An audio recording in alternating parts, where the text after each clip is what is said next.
What's going on, guys? Oh, man. I got some more questions that I printed out.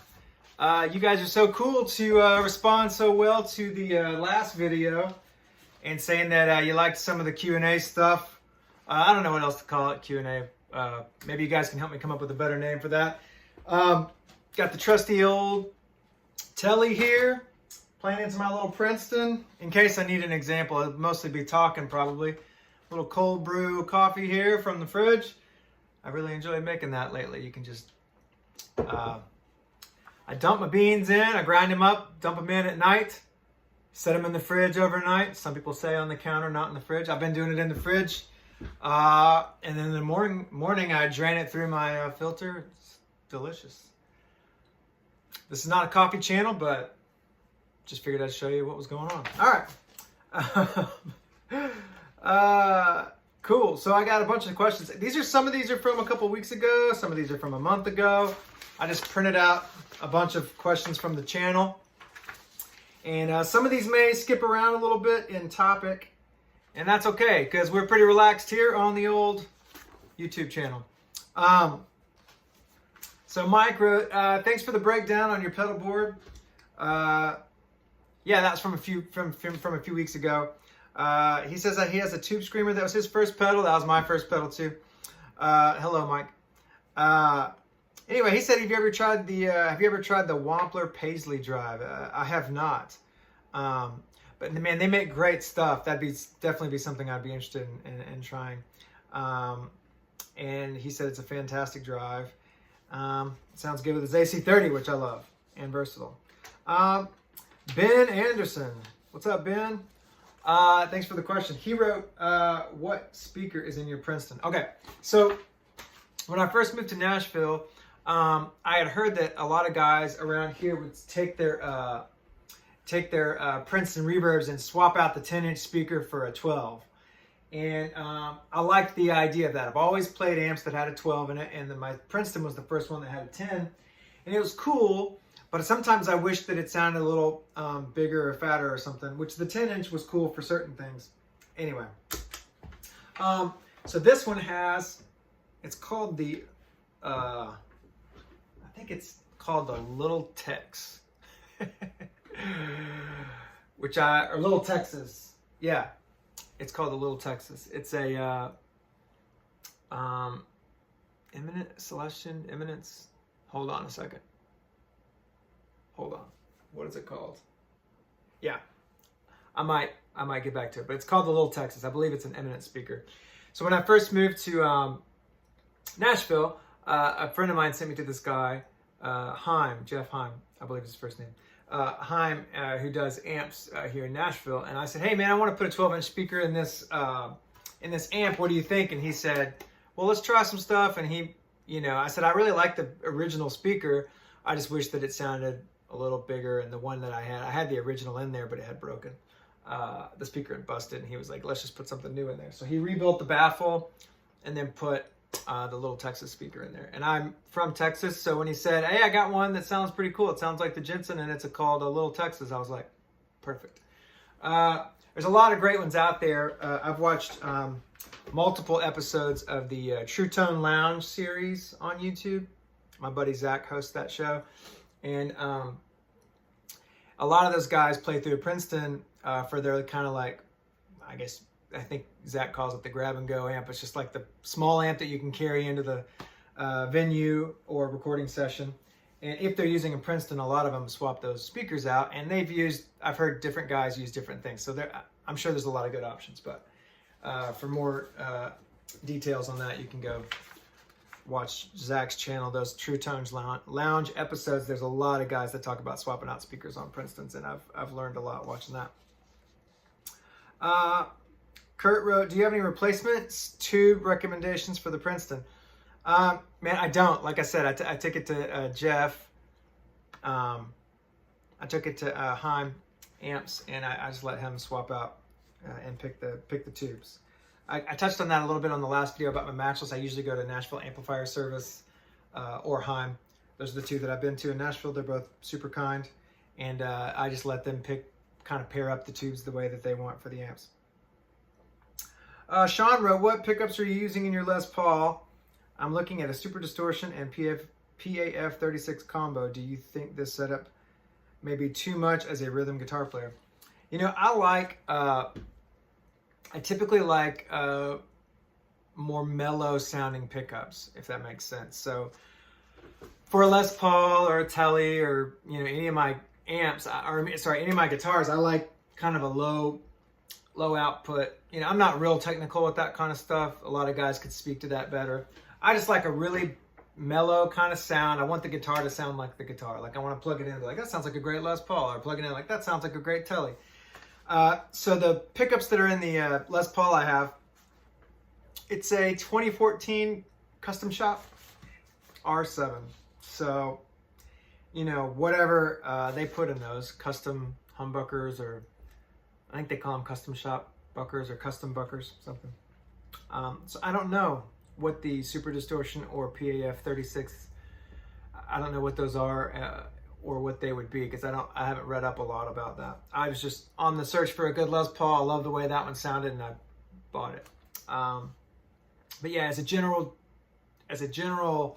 blanket statement for pickups, I think I prefer lower output, kind of mellow pickups, and then I get my dirt from pedals or amps. Anyway, someone wrote in about teaching chord shapes. Your name starts with an A, and your last name's Darcy. I can pronounce that. I'm sorry if I can't pronounce your first name. He wrote, can you teach chord shapes in the key of C and D? That's a great topic, and maybe we'll get to that, because that could really be a whole lesson in and of itself. And yes, I can teach that. I use that a lot. I use the C shapes a lot. I use the D shapes a lot, and it's really, yeah, that's a really good question. Thanks for your question. I'm trying to think if I should get into that now, or maybe save it for a whole nother video. Maybe I'll do a whole nother video. And then John wrote, can you go over your settings for Even So Come? So that's a song off of a Passion record that we recorded a handful of years ago. And I believe I was probably using the Fano, or maybe my Collings electric at the time. Kind of my normal gain area would have been full drive, maybe King of Tone back then, diamond compressor most likely, and probably Strymon delay, probably digital Strymon delay with like a little, it might have been analog, you know. I don't have that setting in my Strymon anymore, because I think we've rebuilt our set list so many times, and I keep redoing my banks on my Strymon, and that song isn't one that we've played as much recently. So I don't have that, but it would have been a digital. I'll show you my basic kind of digital setup for a Strymon delay, and then maybe the analog. And maybe that would give you a clue as to how I would use that. Now it's in 6/8, so that's tricky, because your delay time, you know, you have to either tap it in a certain way or program it at a different BPM. It can be tricky. Because if you're counting 1, 2, 3, 4, 5, 6, 1, you know, if those are quarter notes, then, you know, it could look like, oh, the song's at 140 beats per minute. You know, it's kind of a tricky thing, which is a really fast song in 4/4, but 6/8 swings. So how do you count it? And I don't usually count 1, 2, 3, 1, 2, 3 on that kind of stuff. It's getting tricky. I don't know. But I'll show you a quick little brief setup on digital and analog settings, and then maybe I can show you how to play the guitar part, if I can remember. But yeah, it would have been just probably an overdrive, a little bit of the Boss RV5, and then the delay would have been that digital setting. And hold on a second, I'm gonna figure this out. Okay, so I don't know if this BPM's right. It's somewhere in this neighborhood, and I've got it set on dotted, and then I do this high pass trick on my digital delays. So anytime I run digital, I typically, for live, I roll back just a little bit of this, and that helps me kind of hear it cut through the mix a little bit better. I'm rolling a little bit of the top end off for this part, Repeats and mix are about like this, and then I like to have a little bit of depth and rate rolling around in here, so you can hear this kind of like. You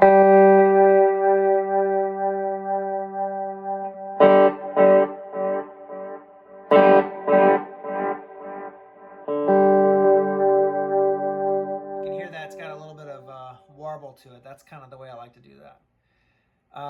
Yeah, so you can kind of see what I'm doing there. Okay. Back to the even so come thing. I think, with that setting, I kind of use that digital setting real, I don't like a ton of repeats for this part because of the way that it plays. So you can hear, I'll show you how the part works together so you can kind of hear what's going on. So there's kind of two ways this little lick happens. One's at the top of the song where there's like a, sliding up from like the 13th fret up to this, which kind of gives this nice kind of minor, kind of lets you know it's going to be a little bit dark sounding. Right? And then the lick is, turn this delay off. I slide up from the G string on the 14th fret. Just. High E string on the 15th fret. It's kind of like it's just part of like a bar chord, right?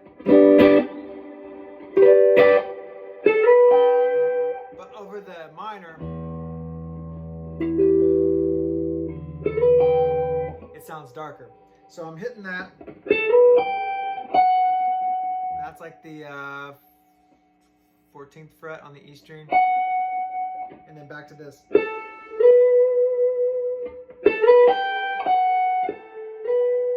And that's a slide.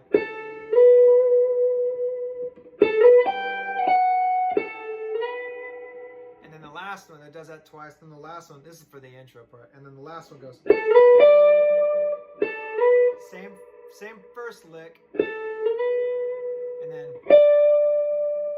I'm going to slide down from the on this D string, which is the same notes as this. So it's the 1 and then the 7.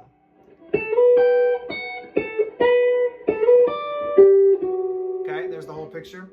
And then like I said, we got this dotted setting. And then I've got like an overdrive on and a compressor and a little bit of verb.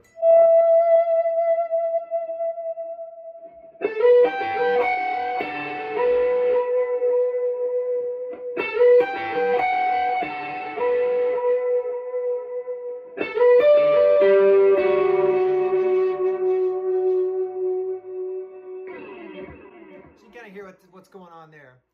The drive helps add a little sustain and some grit to the part. And then on the choruses, I'm playing like the chords are kind of like.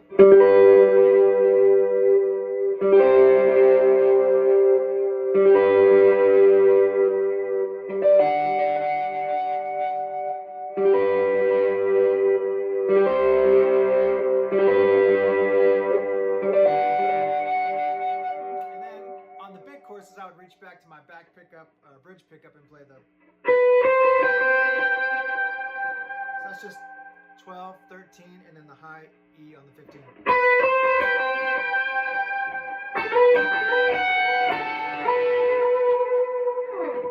All right. You didn't ask for a tutorial, but there's the settings, and you kind of hear how they're working in there. I have not played that in a while, but there's kind of the basic idea, but hopefully that'll kind of help you grab on to how I use the Strymon. With kind of a basic lead part. And yeah. Okay. So thanks, John, for the question for Even So Come. And hopefully that helps answer some of those. On to more. Jason writes, great videos, awesome tips. Thanks, man. He says, I like your straightforward, only as complicated as it needs to be, sometimes less than that, and you get something else cool approach. I've never heard anyone describe it that way, but man, that's cool. I love that. The whole, like, not any more complicated than it has to be thing is the story of my life on guitar. I'm always looking for what is the most like straight to the point, down the middle way to get the part across. Every time I've tried to get more here's a little tip for playing live. Every time I tried historically to reach out and play something that maybe I wasn't that good at playing, or a lick that I didn't really know, or, you know, sometimes you stretch out a little bit and you just realize it's not there. And when I say stretch out, I mean you try to play something that maybe you shouldn't be trying to play yet until you've practiced it more. So, man, just find the part that works. You know, on tour, a lot of times, man, I'm playing the same part every night on each section of the song because I'll try to find the part that I think works, and I just stick with it. Because if I try to make it too complicated, or if I try to get too flashy or work in too many licks or something, I can lose confidence. Sometimes it doesn't sound right. Sometimes I clash with what, you know, the keys are doing, or another guitar. So, man, just effective, I think, is the main word I'm looking for. It's like, what is effective? If that simple little single note guitar part is effective, I'll just play it all night. If one little delay and an overdrive is what's going to cut through the mix, I'll do that all night. So yeah, Jason, thanks for your question. He was the one that wrote this. He also says, I've been using an M9 for several years and I love it. It handles all my delays, mods, and reverbs. It's true. That's what that pedal's good at. Everyone that I know that uses an M9, they're crazy about the reverbs and delays, and occasionally the mod. Like I was listening to an interview recently with Derek Wells, a Nashville session guitarist, and he was talking about how much he loves the M9. Princeton's getting noisy on me back here. Sorry. Anyway, he was talking about how much he loves the M9, and he uses the delays, reverbs, and I think he said maybe a tremolo. But he's a, you know, beast of a player, and so if pros like Derek are using the M9, then it's good enough for me. Okay, he said, I'm curious if you have any favorite settings for the particle verb. Man, I can show you kind of what I'm doing with that. It's not, I'm not doing anything all that special. What I like about it is it's got, what I like about it is it can do this thing where you can't hear the pick attack. So like, for example, like, I'll show you what I'm talking about. Let's say we're doing like a track and I just want like a kind of a atmosphere track or something. What's great about the M9 or the particle verb is you can crank up this, like I might crank my Boss reverb into it and then hit the particle verb as well. And you can get this really nice effect. All right, I'll just use my E and B strings just wide open, okay? I'm not playing a chord or anything, just like this.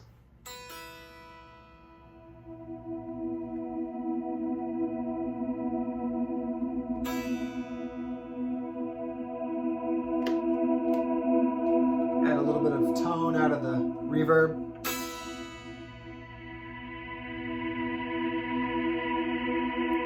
A little bit of drive. Shapes the tone a little bit. Makes it a little bit more mid boosted. If you put an overdrive in there, sometimes it helps cut through the mix. So I'm gonna keep telling I'm not doing anything cool.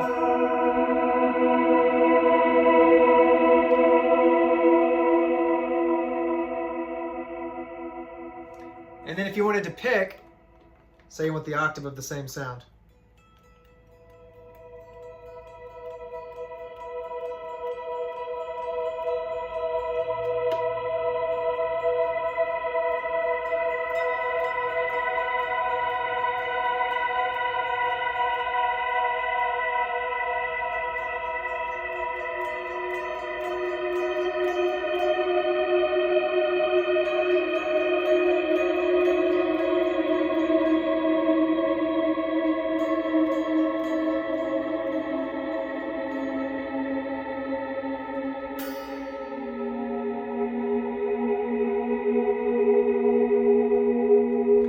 that's kind of an extreme delay setting, and I'm using that reverb in front of it, the Boss reverb, so you can hear what that sounds like. It's pretty cranked.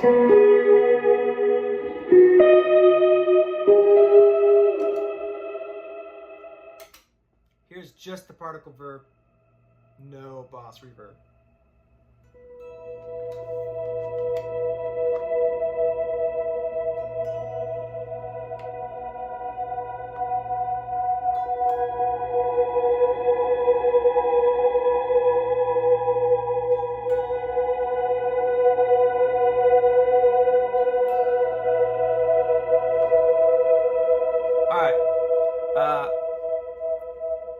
Let's try to grab the camera and show you those settings real quick. Hey, here's the settings on that. I just have this sitting next to my pedal board kind of at all times in the studio because it's such a useful unit, but it doesn't fit on my pedal board. So there you go. There's my particle verb setting for today. The mix is something I adjust, just based on how much of the pick attack I want to hear. And the dwell, gain, those can change. But for today, that's what I was using. That's like a basic setup for me for that. All right. Keeping going here. Hope that helps, Jason. Ben wrote, thanks, Daniel. Some great tips. Thank you. Are there any scenarios or parts where you wouldn't have a reverb or delay pedal on? Definitely. There's times live where I just want to dry everything up for a second. And because I think my ear just gets tired maybe of hearing delay, reverb, just all the washed out stuff. And I was talking to a buddy of mine who tours with us, Jimmy Ingram, who has a channel of his own. Love Jimmy. Go check out Jimmy Ingram. Fantastic guitar player. Good friend of mine. And, we were talking about how sometimes the delays and reverbs, they can get a little washed out. And when he was on, he tours with us, and he was talking about how sometimes drying up the signal, maybe helps sound better or cut through the mix. And so that's something I'm constantly working on, is I don't want to be so washed out with delays and reverbs that it's tricky. It's like this weird thing. Like every song is kind of different. Sometimes you need all that stuff and sometimes you don't. So for an example, when we play the song,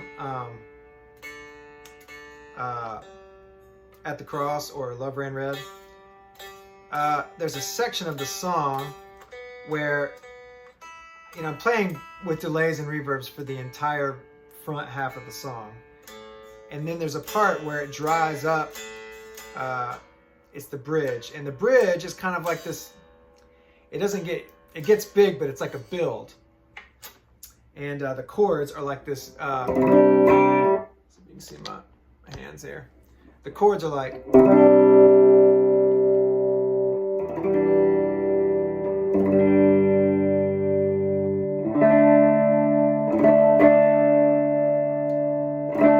so those are the chords that we're using.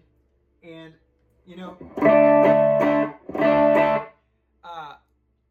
up until that point, I've been playing with I think it's a dotted eighth delay maybe, and a little bit of reverb, and there's a lot of kind of stereo spread, kind of atmosphere stuff.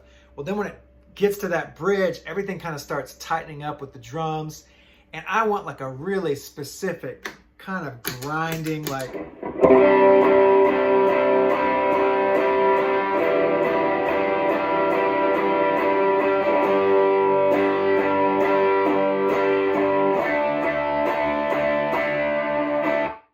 on that part of the song, a lot of times I'll just everything focuses.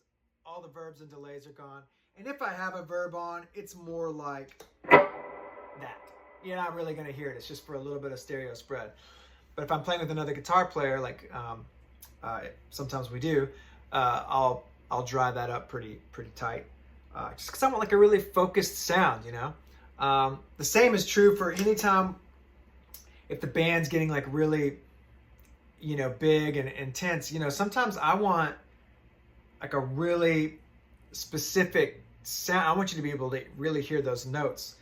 So I'll do that kind of thing. The other thing I'll do sometimes is play with a delay and kill the verb, just so you can hear the delays speak a little better.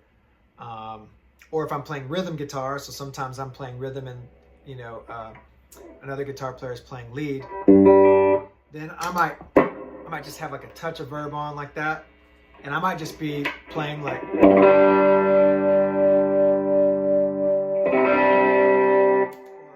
might be a little crunchy.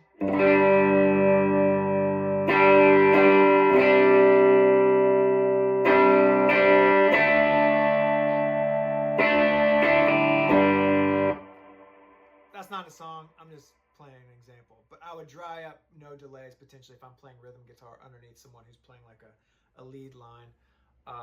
So yeah, that's something to consider. So thanks, Ben. All right, guys, thanks for watching. As always, ask me questions below if you got them. I'd love to continue to answer those if I can, or maybe put them in a Q&A video like this. And man, really enjoying this. This has been so fun for me. And I hope that it's helpful. I'm doing this to hopefully help you guys, serve you guys in any way I can. And it's really fun for me. So please, by all means, continue asking me questions if you got them, and I'll do my best. Thanks for watching. For those of you that have subscribed and liked the videos, man, that's so cool. Thank you so much. I just hope that you're getting something useful out of this. It's helping me as well. So y'all have a good day. Thanks so much.